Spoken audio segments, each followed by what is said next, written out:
Hey guys, welcome back to Money is Blind podcast. I'm your host Prasoon, and in this episode, I'll be talking about the social media apps and their accessibility. Are the top three social media apps accessible to blind and visually impaired persons? I will share my thoughts and opinions in this episode of Money is Blind podcast. This is the show where blind and visually impaired persons can learn how to become successful online entrepreneurs instead of chasing behind ordinary jobs. So, I've been doing this for the last 6 years and I share my experiences, my failures, my successes, everything as a journal in this podcast. So, the first social media app that I'll be talking about is Facebook.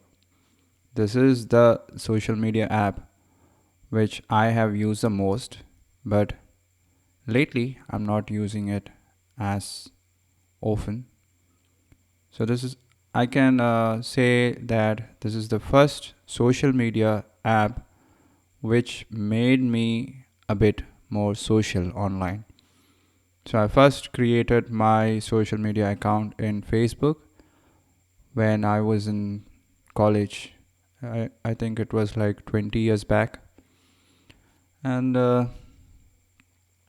at that time, I was not blind and I wasn't even diagnosed. So I had just short sightedness and I had no problems. So I used to post regularly on Facebook, find new friends, add new friend requests, send new friend requests, and I used to do everything those days. But after I became diagnosed with this condition, cone road dystrophy, it's a retinal degenerative condition which makes you blind and there's no cure for it. So after I got diagnosed with this condition, I haven't used Facebook as much. I used it to promote some of the videos that I make on YouTube and for the Facebook page that we have created for my two businesses. I have one page for being the doctor and another for Dofudi online doctor consultation, and its name is Dofudi See a Doctor Online. So these are the two business pages that I manage with the help of my personal assistant. My co-founder, he also used to be an admin on these pages, but he is not active now. So in 2018-19, I think Facebook has made a lot of changes to the algorithm on how new followers are added to pages, how the content is shared with new users, and that was a massive change. It was the time that I started my YouTube channel, and Facebook, I was using it on my phone. It was accessible. It is still accessible, but the settings, the hidden features, you really have to be a treasure hunter to find out all those hidden features in Facebook. Once you know how to navigate Facebook, it is straightforward. But after 2 or 3 months, they keep changing it. They keep changing the app a lot. So when Watch for Later feature was rolled out, it was not even accessible. And the notifications, I turned it completely off. Those notifications are definitely accessible, but each notification has its own setting, and I really don't know why they are doing it. It is accessible with voiceover, and all these apps, all the social media apps that I'm talking about in this episode, I'm talking about iPhone. I haven't used these social media apps in Android, so I'm not the right person to comment on that. Maybe I will check it another day and I'll update you guys. But everything is accessible with voiceover, screen reader. Even if you are completely blind, you will be able to create an account on Facebook. You will be able to post. And the most annoying thing is that it now prompts me to keep posting in Malayalam, which is my native language. But voiceover doesn't supports this language. So it keeps on changing the alt text in every button to Malayalam, and so it becomes inaccessible. So you can always change this setting in Facebook, but as I mentioned earlier, you have to be a really skilled treasure hunter to find out what you're looking for inside the Facebook app. So that's my story. That's my experiences with using Facebook. I still use it, but only to share some posts. I don't use Reels in Facebook. I use other Facebook meta products like WhatsApp and Instagram, but Facebook, even though this was the first app that I started using, it is not like it is not the same after 20 years. It has changed, it has gone down the line. Second, I have to talk about YouTube. It is the app which has grown tremendously. So I'm a huge fan of YouTube and how the algorithm works. So even if you make a video today, it has the potential to go viral after 3 or 5 years. So that's the magic of YouTube.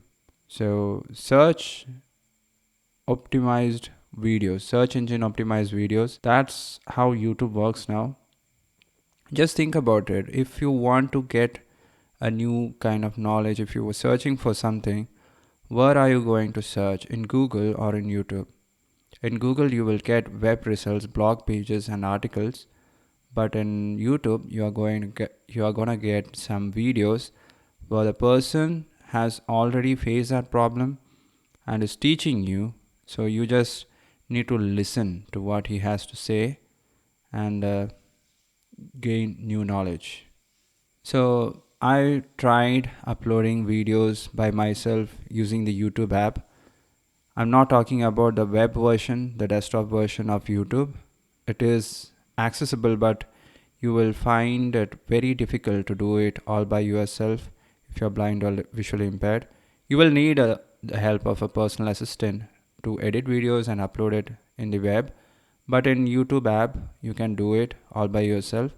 If you have taken a video on your smartphone, you can share it directly to YouTube, and there are limited features. You can give a title, add a description, the tags, and additional features like inserting tags and adding it to a playlist. All those features are there, but adding cards and end screen and captions and subtitles, all those kind of complicated advanced features, they are missing in the YouTube app. And it doesn't matter if you want to publish a video immediately, whether it's a regular YouTube video or if it's a short or a story or a post, you can do it using the YouTube app. It is accessible. I always keep the automatic updates on in YouTube. I keep the notifications off because I get close to 200 comments every day. So once in a while, I keep a look into the comment section and go read the comments. Now that I've started a YouTube members area, I reply to comments from members first. Then second, I go into the comments from subscribers, and last I go to the comments.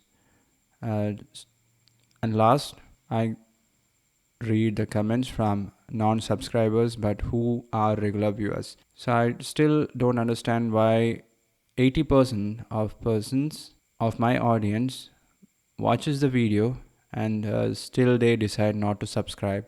I don't get it. I don't understand.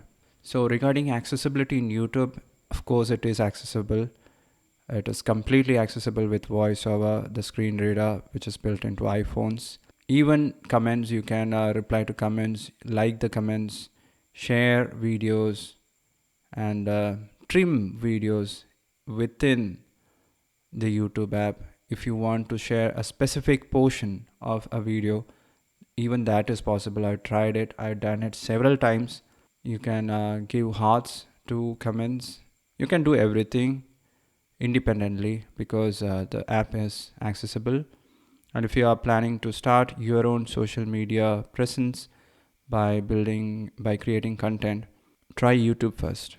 Its monetization feature works like a charm once you crossed 1,000 subscribers. So it keeps us motivated and keeps us moving forward. So I love this app. It's a great one. So actually, I should have told about YouTube first. All right, moving on, we have Twitter. I have three Twitter accounts, and I use all three of them. One is for my personal use, the other one for being the doctor, and the last one for Money is Blind. So, Money is Blind, I haven't tweeted. In case of Money is Blind account, I just started tweeting, and the other two accounts they are linked. So, I've been using it since 2010, that's 13 years now. It is a micro blogging platform because it is unlike Facebook and YouTube, where just text communicates with the minds of other persons, with other tweeters. I retweet a lot, I quote tweets a lot, I search for motivational quotes in Twitter. I have many liked tweets in Twitter in both my main accounts, and when it comes to accessibility, scrolling through tweets, it is accessible. The action menu within each tweet, it works just fine. And ever since Elon Musk has taken over Twitter, I've seen tremendous changes. And today in the technology news, I heard about Elon Musk planning to introduce voice calls, video calls, and encrypted messages in Twitter. So these are much awaited features which has not been introduced in one of the most popular social media app in the world. I haven't subscribed to Twitter Blues because it's like 1,000 rupees in India, almost 16, 17 US dollars. So I haven't used it. Uh, I have a network of friends in Twitter, but when it comes to talking or engaging with celebrities or influencers, I think Twitter is a bit behind LinkedIn. LinkedIn I'll be covering in another episode. So if you are seriously considering to talk with your favorite influencer or celebrity, you should hop into LinkedIn. Twitter, it is like a jungle out there. We have a saying in Malayalam, it goes like, it's like throwing a stone into the beehive. So it's like that. Everybody is buzzing, a lot of bees here and there. It's just like that. So searching is also possible. It is accessible in Twitter. Hashtags works just fine. Messages, I haven't used messages that often in Twitter, but I think it is also accessible. I still remember those days when I had iPhone 5 and iPhone 5s. Twitter integration was built into iPhone settings, and we were able to tweet directly from the notification center. And then they took away that feature. It's now another dedicated app. It was just like that for Facebook as well. So you were able to we so at that time also it was accessible, but the features were limited. I had little followers. Right now I close to 500 followers, I think. In both the accounts I have more than 1,000 followers. I don't consider the number of followers in Twitter, but Twitter is like a book, a book which is written by millions of users. So whatever things that I need to find, I just when particularly when it comes to quotes and thoughtful words, it will be there in Twitter. It's just a search away. So these are the three favorite apps that I use. Instagram, I just started my shorts, no, reels on Instagram, and I gained more than 1,800 followers in Instagram. I'll be talking about Instagram in another episode.